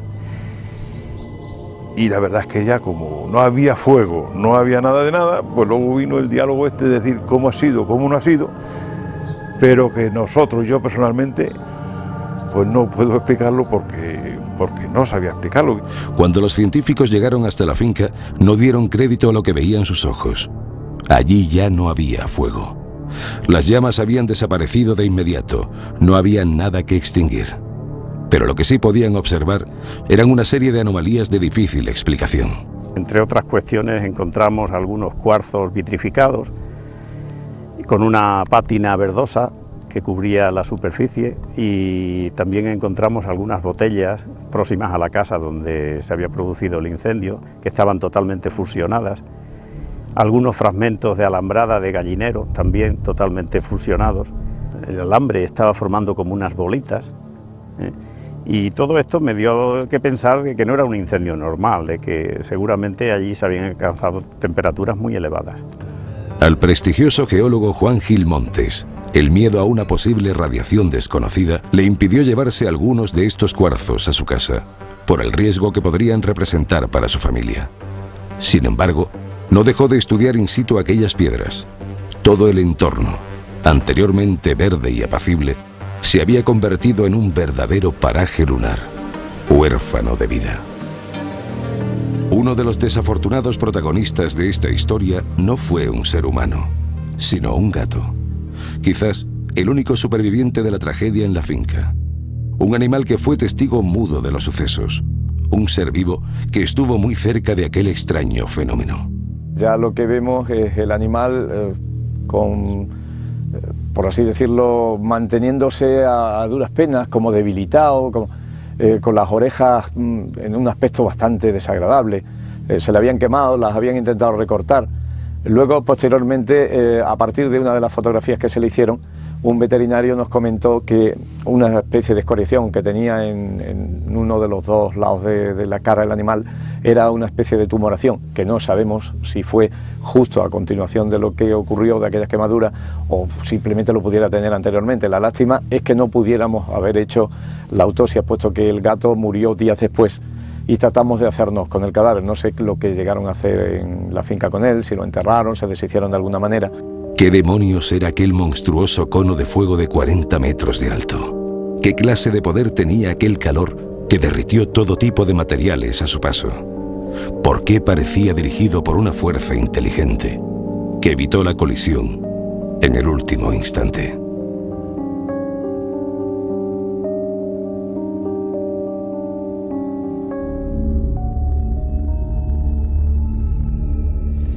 De inmediato la ufología, que estaba en su mejor época, en ese año 80 en nuestro país, se adueñó o intentó interpretar con sus claves el asunto de Torrejoncillo, tan extraño incendio. Yo les mostraba antes este recorte, mítico ya, Diario Pueblo, llevaba a toda página el titular de 2 increíbles casos en Extremadura. Se hablaba entonces de un grupo que fue legendario de investigaciones en esa tierra, el grupo Quasar, y en la fotografía que les mostraba aparecía Saturnino Mendoza, el investigador gracias al cual conocemos toda esta historia y que está aquí con nosotros. Saturnino, buenas noches. Buenas noches. Muchas gracias por estar aquí, porque desde luego podíamos hablar de que en tu larga carrera, ¿no?, siendo cronista de estos hechos en la tierra extremeña, pues quizá el más extraño, el más físico que ha acontecido, ¿no?, en toda Extremadura. Efectivamente. Se da todos los componentes que cualquier investigador querría para sí, es decir, extrañeza y pruebas. Había pruebas físicas. Y documentos que vamos a ir desgranando poco a poco, que claro, es lo que suele faltar en estos casos, ¿no? Ahí está el fuego, ahí están las marcas, ahí están los animales muertos, en fin, de verdad que yo, que también estuve en Torrejoncillo, es uno de esos casos que uno no podrá olvidar nunca. ¿Pasó algo? Ahora, ¿el qué? Vamos a intentar analizarlo.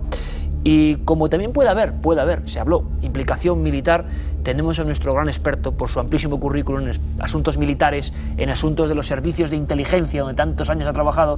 Fernando San Agustín, bienvenido, buenas noches. Gracias por la invitación. Un caso raro, ¿verdad? Uno de esos casos que habitualmente, porque se enteran los investigadores, que si no yo creo que sabríamos poco de este acontecimiento en esa dehesa extremeña, ¿no? Sí, poco. Hay datos completamente que te desconciertan, ¿eh? Para cumplir las primeras hipótesis, que bueno, puede ser napalm, podría ser no sé, pero hay algo que te desconcierta, por ejemplo, lo que se quema, el humo, las direcciones, etcétera. Fernando, gran experto, ya lo saben ustedes, en el asunto de las armas del futuro. ¿Qué armas del futuro podía haber en aquel mes de septiembre del 80? Quizá alguna actuó incontroladamente sobre esa región. Se habló incluso, Fernando, luego debatiremos sobre la posibilidad de una bomba incendiaria. El lugar más cercano a nivel militar es la Escuela de Reactores de Talavera Real. Se habló, mito o no, vamos a saberlo. Quien ha hecho esta investigación, quien ha vuelto sobre la pista, quien ha disfrutado enormemente, es nuestro querido Pablo Villarrubia. Pablo, buenas noches. Buenas noches, amigo. Bueno, un caso mítico, legendario, y tenemos aquí un montón de documentos y de historias, porque claro, es que de esto hubo análisis, de esto hubo pruebas, y alguna de las más curiosas es la carta que recibe Saturnino Mendoza de Fernando Huerta, subdirector general de Predicción y Climatología, Ministerio de Transportes y Comunicaciones.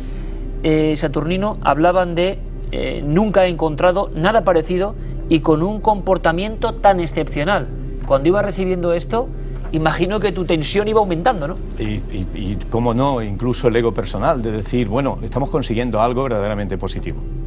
Se trató de tocar todos los palos, todas las hipótesis, porque es que hubo compañeros en estos temas, desde Ballester Olmos a Félix Ares, que trataron de inducirme incluso por otros caminos, como podía ser el del rayo globular, etcétera. Buscar una explicación meteorológica o más próxima, ¿no? Efectivamente, y eso es lo que hizo que incluso me pusiera en contacto con el doctor Warren Rayleigh de la NASA, y ahí otra vez me vuelvo a encontrar, parecido a lo que acabas de comentar, el hecho de que te diga que nada tiene que ver con los rayos globulares que él investiga, sino que parece ser algo no muy normal, pero a nivel natural o artificial. Y eso de natural o artificial te queda con la cosa de decir, ¿a qué se está refiriendo este hombre? ¿Qué me está diciendo? Era algo que empezaba a darte por lo menos la ilusión de decir, aquí tenemos algo realmente extraño. Saturnino, llegas al lugar, vamos a analizar brevemente los hechos. ¿Y qué es lo que más te extraña? La primera visión de ese desastre de Torrejoncillo. ¿Qué es lo que más llama la atención de tu cámara fotográfica en aquel instante? Pues lo primero que hicimos fue, en compañía de varios miembros de Cuasar y de Gil Montes, que nos acompañó, pues antes de tomar contacto con las personas que se suponía que eran los testigos máximos, es echar pie a tierra y empezar a indagar por nuestra cuenta en la finca. Y vemos la zona en la que empieza aparentemente el fuego. Y te extraña ver cómo en aquel septiembre del 80 está el pasto seco y alto, completamente intacto, y desde donde empieza el fenómeno sí hay una zona de fuego. Lo más normal es que se hubiera convertido en un fuego de los que hay a lo largo de Extremadura en esas épocas como corriente, y que hubieran dado buena cuenta con toda la finca. Pero no, aquí ves una franja. Aquí es como si hubiera pasado prácticamente un rastrillo y se hubiera llevado una zona en concreto. Pero ¿y el resto? ¿Por qué no ha ardido? Y luego vallas de espino derretidas. Exactamente, perladas, animales. Eran bolitas. Yo solo pude ver, esa es la verdad, porque ya se habían deshecho de los animales, aunque dicen que ni siquiera las alimañas, decía la señora, las habían querido comer.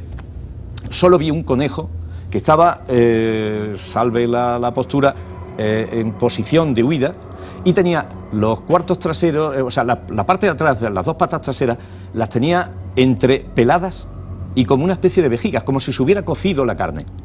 Algo parecido. Era un aspecto entre repugnante y curioso. Caramba. Primer planeo, ¿no?, sobre el lugar de los hechos. Imagino que Fernando San Agustín estará tomando buena nota. Yo no sé si sería un rumor completamente absurdo, Fernando, lo de...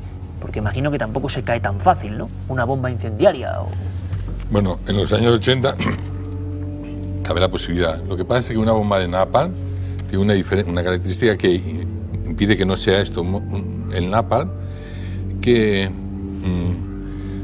está contenido en muchas formas, pero en unos depósitos grandes de casi 2 metros y tal, que a su vez muchos de ellas tienen lo que ahora se llama bombas racimo, o sea que son pequeños depósitos de napalm que cuando se arrojan van saltando como las piedras en el río, cuando tiramos piedra en el río que van saltando.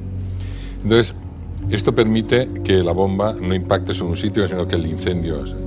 Se calcula que esto alcanzará unos 1000 metros, 800 metros, 1000 metros. ¿Y había ese material en España en el año 80? Bueno, lo tenía quien lo tenía. Lo tenía quien lo tenía, ¿no? El ejército español veía o se veían pruebas que te hacían para eso. No puedo certificar que los teníamos, lo que sabemos seguro es quién los tenía.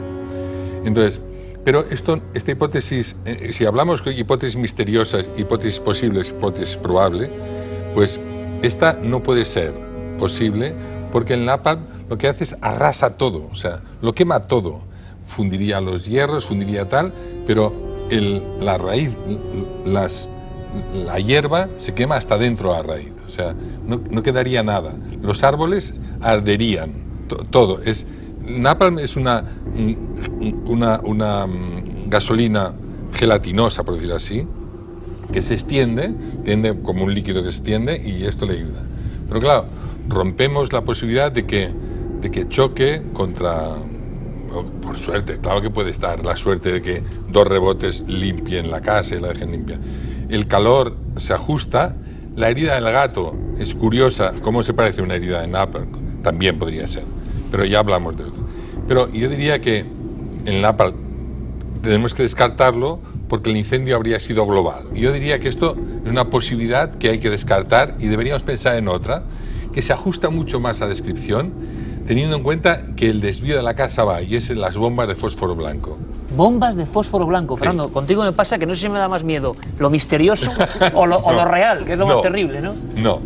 A ver. Bomba de fósforo blanco. Sí. El fósforo blanco, todo el mundo que ha hecho el servicio militar o ha visto películas, verá que hay unas granadas de mano y unos que hacen cortinas de humo. hacen una. Y hay unos bidones de 25 kilos que haces en las ofensivas militares, las arrojan para hacer una cortina de humo. Es una cortina de humo blanco, muy denso, que se pega y que tiene la ventaja de que la bomba pesa muy poco, o sea, los botes de humo pesan muy poco y los soldados y todo el mundo los lleva y entonces un avance lo tiras y te protege. Esto es el humo blanco, pero el mismo fósforo blanco, puesto de una manera determinada y hecho explosionar, produce una bomba de un calor extraordinario que cumple con unos requisitos parecidos, y es que se le explota, se levanta con un torbellino de fuego, de fuego y de humo, hace un torbellino que esto, y entonces avanza sacando chispas, o sea, se disgrega el fósforo, alcanza unas dimensiones, depende de la bomba, 200 metros, 300 metros también del aire, entonces sube arriba y arriba se extienden unas chispas, unas enormes chispas que van cayendo y goteando, van cayendo y goteando. Caramba, estás dando la descripción exacta del fenómeno de Torrejoncillo. Sí, hay una pega, o sea, ellos van goteando y obedecería a que de arriba a abajo, y obedecería al árbol ese que hemos quemar, a todas las cosas, y solamente quema donde cae, solo quema donde cae, no se extiende, o sea, es una brasa de una temperatura extraordinaria que quema donde cae, y entonces va quemándolo todo. ¿Qué pasa? Que este torbellino que ha generado genera una velocidad en el aire, unos movimientos en el aire que puede coger el bidón ese y llevarlo a 50 metros, a 100. Pero si fuera así, estas bombas de fósforo blanco también cumplen con lo mismo. Prácticamente son unos envases casi de plástico, o sea, y también cumple con lo mismo. Tiene a su vez muchas bombas dentro, porque lo interesante para un aviador, para un lanzador, es que tú puedas tirar una y entonces esa una va progresando ella misma. Entonces cada una hace una explosión y vuelve a ocasionar lo mismo que el napalm.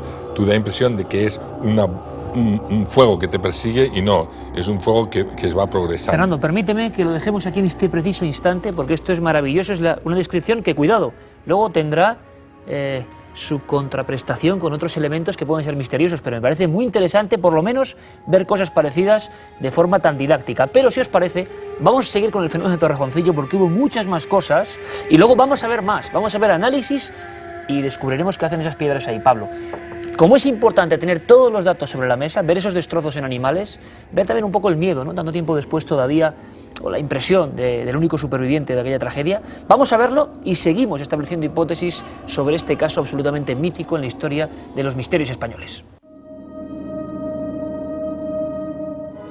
Y por aquí vino un rato de fuego y por aquí otro, y ahí arriba se juntaron y saltó el camino para la Cebollosa. Y al llegar aquí se ha hecho dos partes, una se ha ido por ese y la otra por ahí.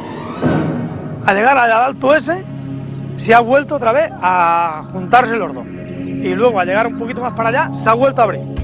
En la finca de Torrejoncillo se vivieron 15 minutos de terror. Tiempo suficiente para que los estragos fueran cuantiosos, máxime teniendo en cuenta la deficiente situación económica de los Salgado.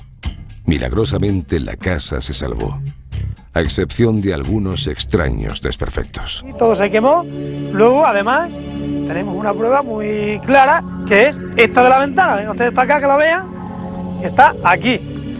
Ustedes ahí tienen la prueba, a ver cómo se puede quemar ahí sin haber nada aquí. Había unos restos como efecto físico de aquello que no encajaban con lo normal, y era concretamente que lo que sería el marco, que entonces era de madera, completamente carbonizado en todo el ángulo izquierdo superior. Parte del tapaluz de madera también tenía una especie de como gotas o perforaciones, y sin embargo lo que era lo blanco de la pared estaba completamente impoluto. Aquel fuego endiablado era capaz de quemar selectivamente. Según Martín Salgado, poseía una especie de antena o tubo en la parte superior, por donde dejaba caer un líquido abrasador. Este palo estaba aquí clavado. Resulta que, a ver, ¿cómo puede hacer un fuego estas quemaduras así, tan raras, que tiene aquí y que no se ha quemado el palo por abajo? Y las que tiene aquí arriba más. Pero el prodigioso remolino no solo era capaz de quemar lo que quería, sino además de romper piedras, arrancar raíces de cuajo, calcinar animales dentro de las madrigueras y arrojar objetos pesados a muchos metros de distancia. Unos comederos que hay para el ganado pues estaban desplazados desde el sitio donde estaban colocados en principio. Se habían desplazado unos 100 o 200 metros, como si un viento muy fuerte los hubiera arrastrado. La familia Salgado perdió lo poco que tenía para comer cuando, tras haberse dividido en dos, uno de los conos pasó por el gallinero situado en un lateral de la casa. Dentro del gallinero, O sea, ellos tenían un gallinero con tela metálica y la tela metálica estaba deshecha y las gallinas estaban allí muertas. Aquí mismo donde estoy, teníamos el bicho de las gallinas y Paquito estoy lleno de gallinas muertas. Teníamos unas 50 gallinas y se quedaron para ahí todas quemadas. Aquí había una perra parida, como unos perrinos, y arriba en la costilla le cayeron como unas gotas de un lafio y se le quemaron las costillas y a los 2 días o 3 se murió. Bomberos, guardias civiles, geólogos y hasta presuntos técnicos de la NASA jamás supieron explicar el origen de aquel objeto que durante 15 largos minutos hizo cundir el pánico en este páramo de Torrejoncillo. En los informes oficiales no se pudo encontrar la causa ni el origen para esta insólita energía que por algún motivo eligió este apartado lugar para mostrarnos su extraordinario poder.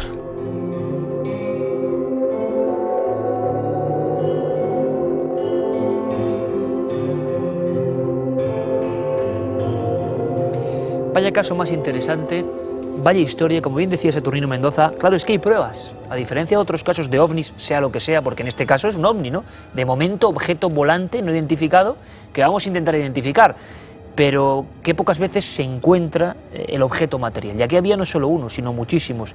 De verdad que el inventario llega a ser inquietante. Ese perro que recibe gotas, Saturnino, que penetra en sus costillas y que muere a los pocos días. Los conejos dentro de las madrigueras, como contábamos. Ese gato superviviente, ¿no? Que hubiera dado muchos datos sobre qué clase de fuego. Y después la visita de militares e incluso, por lo que yo también pude saber, de supuestos especialistas de la NASA. No sabremos si es mito, si es verdad. Hubo gente zarandeando por allí, ¿no? Hasta donde yo sé, durante el segundo Congreso Ibérico que se celebró en Mérida, Gil Monte nos hizo llegar el comentario de que habían llamado se encontraba en Francia, al dueño de la finca y le hicieron venir. Hubo una serie de detalles, unas connotaciones un poquito especiales en el sentido del secretismo. Le dijeron que no tratara de darle mucho pábulo al tema, que no se le diera demasiada publicidad. Y entonces lo que a estos dos hombres, dentro de su cultura, le llama más la atención no es que vengan militares a investigar, que es algo serio y algo normal, sino cómo recorren un tramo de lo que es el cauce del Alagón con una prestancia tan concienzuda que van mirando piedra por piedra durante prácticamente 2 o 3 horas. El que, sea quienes sean, que por lo que se ve, uno iba de paisano y 2 vestidos de militares, se dediquen a ir despacio buscando, no cabe duda de que buscan algo que se supone que deben saber. ¿Qué es? Y que tienen cierto conocimiento, o por lo menos eso creen. Entonces, a preguntas del dueño, parece ser que le dice que ha podido ser fragmentos de un meteorito, que ha sido un meteorito que ha caído y que no deben de preocuparse, que no tiene más importancia. Curiosamente también la Guardia Civil, en los primeros momentos, ante la extrañeza, como manifestaba el Guardia Civil que hizo el atestado, parece ser que también le dicen a tanto a Benito como a Martín que lo que tiene que hacer es no hablar demasiado del tema, porque si no le van a acusar de que ha sido él el que ha prendido fuego a la finca. Estábamos hablando de una época en la que se sancionaba económicamente a quien prendía fuego. Luego vamos a explicar el porqué de esta botella, que es una investigación de Pablo interesantísima, porque seguimos viendo qué tipo de pruebas son estas.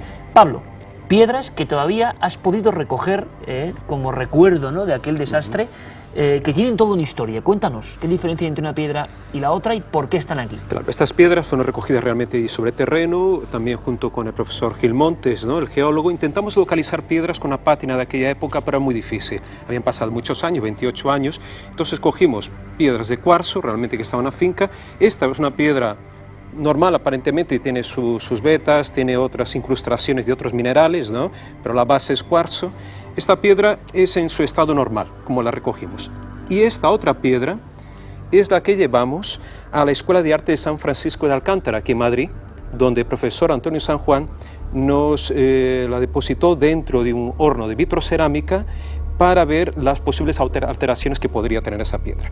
Entonces la sometimos a temperaturas de hasta 760 grados. El máximo que daba el horno, ¿no? Exacto. Y el profesor, claro, se admiró después en ver el cambio también de color, ¿no? No se formó una pátina, posiblemente necesitaremos temperaturas superiores, o más de 1000 grados para obtener esta pátina vidriosa, como decía Gil Montes, pero sí adquirió este tono como salmón, ¿no? Si comparamos una piedra con otra, ¿no? Blanca y esta más asalmonada, digamos. Este es el color.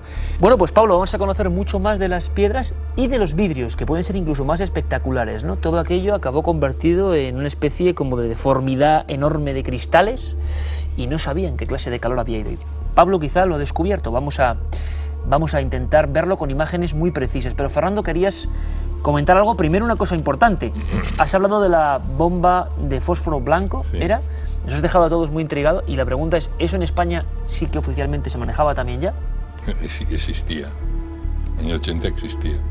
Otra cosa curiosa, y yo me gustaría leerlo, que dice: el tipo de quemaduras que produce el fósforo blanco conlleva una mortalidad muy superior a todo tipo de quemaduras debido a la absorción del fósforo en el cuerpo a través de las áreas alcanzadas, resultando dañadas los órganos internos como el corazón, el hígado y el riñón. O sea, el fósforo acaba penetrando, tú piensas que solo es una quemada así, pero te ha estado quemando el corazón, ¿eh? Y al cabo de 2 días, 1 día, 3 días, estás muerto. Caramba. La gran pregunta, Fernando, es ¿qué demonios pintaba una bomba de fósforo blanco en esta finca? Y me respondes ahora, o si tú crees que se puede, bueno, intentar buscar una solución a esto. Vamos a ver esa prueba. Pablo, vamos a ver esa prueba porque es interesantísima. ¿Podemos hoy con nuestros medios conseguir este efecto? ¿Qué clase de temperatura es necesaria? Vamos a verlo.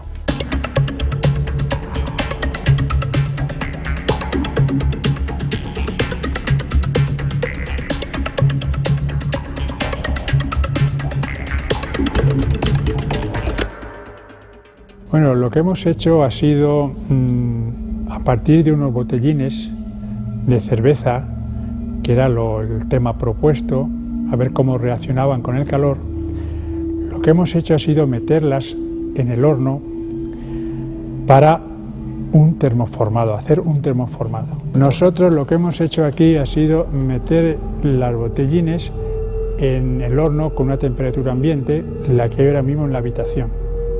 Entonces, a partir de ahí hemos hecho una subida de temperatura que ha consistido en prácticamente 3 horas a 547 grados, que es una temperatura bastante buena para que el vidrio, los botellines, vayan absorbiendo el calor lentamente, que es lo que se debe de hacer. Y después hemos subido el horno a su máxima potencia hasta los 760 grados.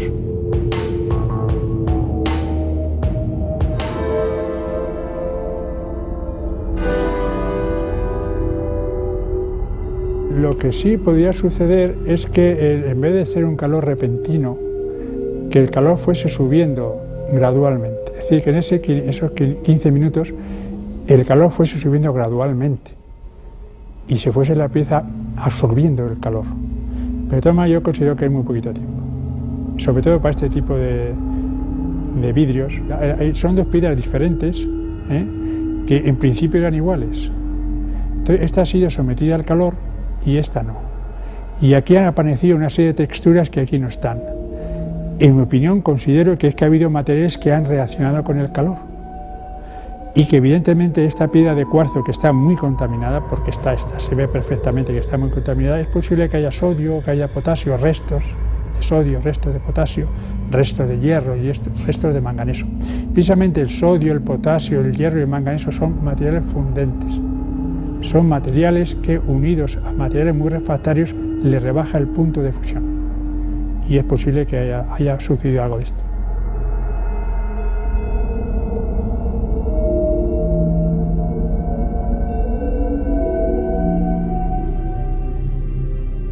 Como siempre, nuestro agradecimiento profundo a toda la gente del ámbito de la ciencia que intenta ayudarnos para saber más. Y ahí está el fruto de esas investigaciones. Pablo, así se quedó la botella y quizá lo que la gente ha intuido es, caramba, 3 horas a esa temperatura para alcanzar ese efecto. Aquello fue inmediato. Sí, eso es lo más extraño, como el mismo profesor decía, y siendo que solo 15 minutos fueron necesarios para destruir todo ese territorio, digamos, 1,5 kilómetros de extensión aproximadamente, ¿no? Hay una cosa que sí es importante, hay unos ruidos previos, Fernando, unos ruidos parecidos como a un reactor precisamente o a un enjambre. Y una cosa, detalle importante, Saturnino, creo que es importante, comportamiento anómalo de algunos animales previo a la observación. Para mí eso fue muy sintomático porque demuestra que ha habido una especie de inicio previo.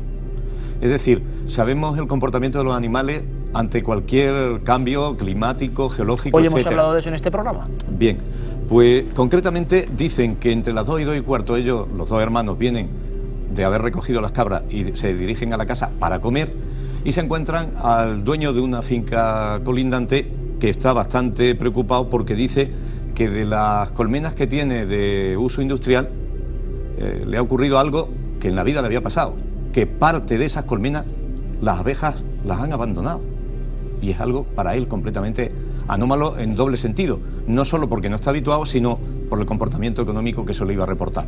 Ellos vienen comentando eso, se cruzan con un mastín de lana blanca precioso que tenían y le llaman con la indicación de que viniera a comer. Y el animal hace un extraño y se le va chillando. Y el perro no acude a comer. A partir de ahí ellos sí comen, se acuestan a siesta y el resto ya lo vamos conociendo. Fernando, ¿qué es lo más extraño de esta historia? ¿Apuestas definitivamente por la posibilidad, siempre hablamos en hipótesis, pero de una bomba de fósforo blanco? Si es así... Tiene la dispersión, no sé que sea mucha suerte, la dispersión en la entrada de la casa es inexplicable. La división es lo que nos explica, no se explica para nada, y luego nos explica cómo ha llegado allí la bomba. Claro, esa es la gran pregunta, ¿no? Bien, esto ya digo, es una posibilidad remota, una hipótesis más, porque es por decir, porque claro, uno le molesta quedarse con el misterio. En la vida querrías resolver misterios, porque no te gusta que hay una cosa desconocida, piensas, no. Y sobre todo un misterio que estuvo a punto de aniquilar una familia, ¿no? Sí. Claro. No, de todas maneras, si llega a ser bomba de fósforo y está dentro de la casa, seguramente si la casa era de adobe o ladrillo doble, seguramente se hubieran salvado, porque el calor no pasa. Realmente no se quemó nada dentro de la casa, ¿no? No pasa nada. No quemó nada. Si ellos se quedan dentro, no pasa nada. Y ha habido, Pablo, casos, por último, en la bibliografía ufológica o extraña, brevemente, por favor, parecidos, ¿no? No es el único caso. La verdad es que lo más extraño es que, por ejemplo, en ese mismo año, 1980, estamos hablando, el 30 de noviembre, o sea, pocos meses después, en la finca La Calera, en Sevilla, ocurre algo semejante. Aparece también un cono de fuego volador, y explica muy bien que es un cono realmente, emitiendo luces intermitentes, es lo curioso, y una luz roja central, pasa sobre una finca donde hay 200 toros de lidia. Aparecen al día siguiente 2 muertos, un toro muerto y el otro malherido, ¿no? El día 20 de octubre del mismo año, en Dakar, en África, o sea, cerca de Dakar, en Senegal, ¿no? Aparece también un objeto, también con forma cónica, destellando como llamas o una luz muy rojiza, y pasa sobre una aldea donde deja arrasadas 50 chozas donde vivían los nativos. O sea, no las quema en realidad, sino el viento, el torbellino que levanta, produce esa devastación. Y tanto es que la gente describe el movimiento de aquel objeto como de una serpiente y un rugir como el de leopardo. Estamos hablando de algo muy parecido, ¿no? El ruido de truenos, como explicaba la familia, ¿no? Y finalmente, en el mismo año, también en octubre de 80, en China, en Tianjin, aparece otro objeto también de forma cónica, es de esta vez con varios colores, y este objeto pasa sobre la vegetación, la quema y se introduce en el mar enseguida. Y finalmente, en una época posterior, en 82, en agosto de 82, en Catamarca, y aquí estuve yo, cerca de en el municipio de Londres, yo estaba investigando unas cuestiones arqueológicas, me cuentan que allí había pasado un objeto, ahí explicaban que era una luz, ¿no? Una luz muy fuerte de madrugada, eso fue el día 12 de agosto del 82, y esa luz, vista por 2 policías, se acerca a las fincas cercanas a la comunidad, a la vida de Londres, levantando un viento, bueno, al mismo tiempo se levanta un viento terrible, un viento de hasta 150 kilómetros por hora. De pronto esa luz se va moviendo de forma anómala, se acerca a los dos policías, estos huyen a esta luz se aparta nuevamente, se posa sobre algunas casas o mantiene una altura relativamente baja y de ese momento suelta un gran destello y una llama, una lengua de fuego, como describen los testigos, ¿no?, de aquella zona, que empieza a quemar, ¿no?, varias casas alrededor, y más bien casas y el suelo. Entonces 300 personas son desalojadas. Los policías con sirenas alertan a las personas de este incendio que fue devastador y que destruye más de 1000 nogales, de nogales del árbol, y finalmente deja una devastación terrible. Son muy parecidos en el comportamiento. Muy parecido, siendo 2 años después prácticamente este caso en Argentina. Ahí hablé con varias personas, me confirmaron los hechos. Parece que la devastación fue en torno a 3 kilómetros de extensión allí en la región de Catamarca, en el municipio de Londres, ¿no?, Argentina. ¿Qué pasó en aquella época? Hubo más casos, y hablaremos en alguna ocasión, Saturnino, de otros asuntos como el de Mirandilla, Badajoz, donde también hubo algún tipo de destrozos. En definitiva, una época muy concreta, pero aquí esta noche queríamos por lo menos darles unas hipótesis. Desde luego hay algo que es extraño, misterioso, el comportamiento. Ahí está la hipótesis 1. Y la posible, que no por ello deja de ser inquietante, es una bomba perdida, ¿no? Una bomba quizá, como muy bien ha diagnosticado Fernando San Agustín, de fósforo blanco que provocó ese desastre. Ahora ustedes deben elegir una de esas hipótesis. Lo que no cabe duda es que hemos analizado en detalle un caso absolutamente estremecedor para aquella gente que salvó la vida de milagro. Saturnino Mendoza, fundador de aquel mítico grupo Quasar de investigación, muchísimas gracias por traernos todo este material y hasta la próxima. A vosotros. Fernando San Agustín, qué decirte, que muchísimas gracias. La verdad es que esa hipótesis es tenebrosa, lo dejamos ahí. ¿Qué podía hacer una bomba en ese punto? Desde luego, en muchos misterios bajo las siglas OVNI a veces se pueden esconder otras cosas igualmente graves. Un fuerte abrazo, Fernando. Gracias a vosotros. Y Pablo, gracias por todas estas pesquisas, por traernos objetos contundentes, materiales, que es lo que falta muchas veces en estas investigaciones. Gracias, Pablo. Gracias a ti y a todos que colaboraron con nosotros. Claro que sí. Efectivamente.